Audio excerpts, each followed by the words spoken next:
আমাদের রেসিপি যে ভিডিওগুলো অনেক পছন্দ করেন, আজকে দেব হচ্ছে চিংড়ি মাছের রেসিপি। আর আমি এখানে পেঁয়াজ, কাঁচামরিচ আর হচ্ছে তেল দিয়ে যে পেঁয়াজটা একটু ভাজা নিতেছি।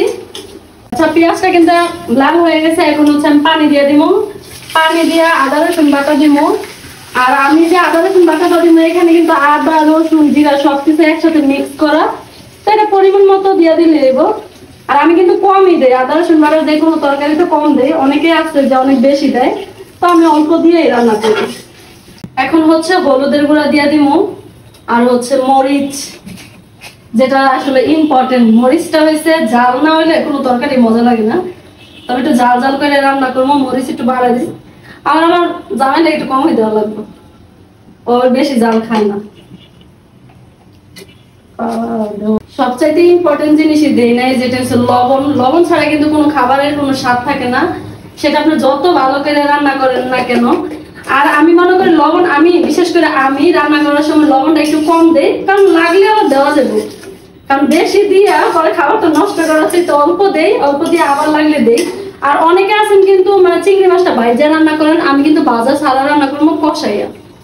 দেখেন মশলাটা কিন্তু কষানো শেষ, কত সুন্দর দেখা যাচ্ছে।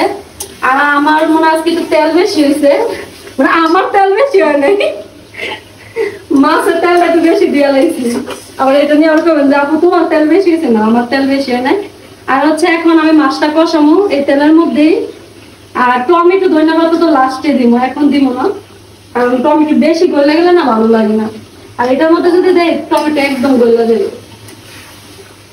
আচ্ছা, মাছটা কিন্তু কষানো শেষ, এখন হচ্ছে আমি পানি দিব আর টমেটো ধনিয়া পাতা দিয়ে ডাইকা দিব। ডাইকা দিলে কিছুক্ষণ পরে তো হয়েই যাবে, আপনারা দেখতে পাবেন, সমস্যা নেই। আমার খিদে লাগছে, আর আমার সতীনে তো খিদা একদম ছটফট করতেছে, পারে না, ও কাঁচাই খাইয়া লয়। এটা কোনো কথা? এরকম করে হয় সবসময় কত।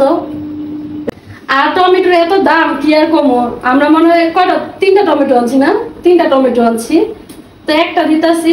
এই যে টমেটো আর ধনিয়া পাতা দিয়ে ডাইকা দিব। সব জিনিসের দাম, শুধু টমেটোকে ধনিয়া পাতায় 10 টাকা দিতে চায় না, জোর করে আনছি।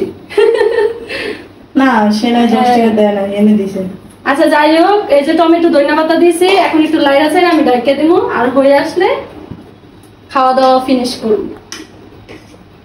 রেডি হয়ে গেছে আমার চিংড়ি মাছ বোনা, এখন হচ্ছে খাবো। আর এই যে দেখেন কেমন হয়েছে। আর অনেকে চিংড়ির কোরমা না কি বলো এগুলো বানা, আমি পারি না। ইনশাল্লাহ নেক্সট টাইম ওইটা শিখবো, শিখে আমি বানাই আপনাদের দেখাবো। মানে আমি আমার মতো করে সব রান্না করার চেষ্টা করি। আমি আসলে একটা ভিডিও দেখলো, ভিডিওর মতো রান্না করি না, আমি আমার মতো চেষ্টা করি, যত অল্প মানে মশলা দিয়ে রান্না করা যায়।